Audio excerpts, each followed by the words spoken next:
మాది బాపట్ల దగ్గర పేర్లు అయితే పోయిన సంవత్సరం 3 నెలలు నేను ప్రార్థనకు వచ్చా.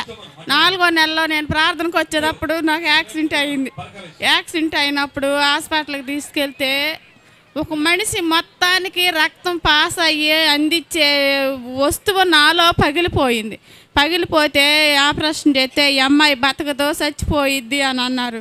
కానీ ఆ ఆపరేషన్ చేసినప్పుడు నేను కోమాలోకి వెళ్ళిపోలేదు, నేను చచ్చిపోలేదు, బతికినప్పుడు తర్వాత 6 హాస్పిటల్కి తిరిగినప్పుడు కూడా ఎక్కడికి వెళ్ళినా ఎవరు పడ్డా నువ్వు దేనికి పనికిరావు అని అంటానే ఉంటున్నారు. ఇసాకయ్య గారు నోటితో నేను ఏ మాట అయితే వింటానో ఇక నా జీవితానికి అదే అనుకున్నా. ఈ సంవత్సరంలో జనవరి నెలలో ఫస్ట్ ఆదివారం ఇసాకయ్య గారితో మాట్లాడించుకోవాలని నేను హైదరాబాద్ వెళ్ళాను. నాలో తీసేసింది ఫైల్ తీసుకెళ్ళి ఇసాకయ్య గారికి చూపించాను.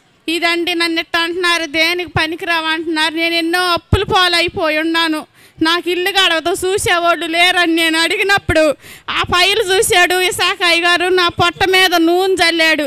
నువ్వు భయపడొద్దు, నువ్వు అన్ని పనులు చేసుకుంటావు, నీకేం కాదు అని ఇసాకయ్య గారు నాకు చెప్పాడు.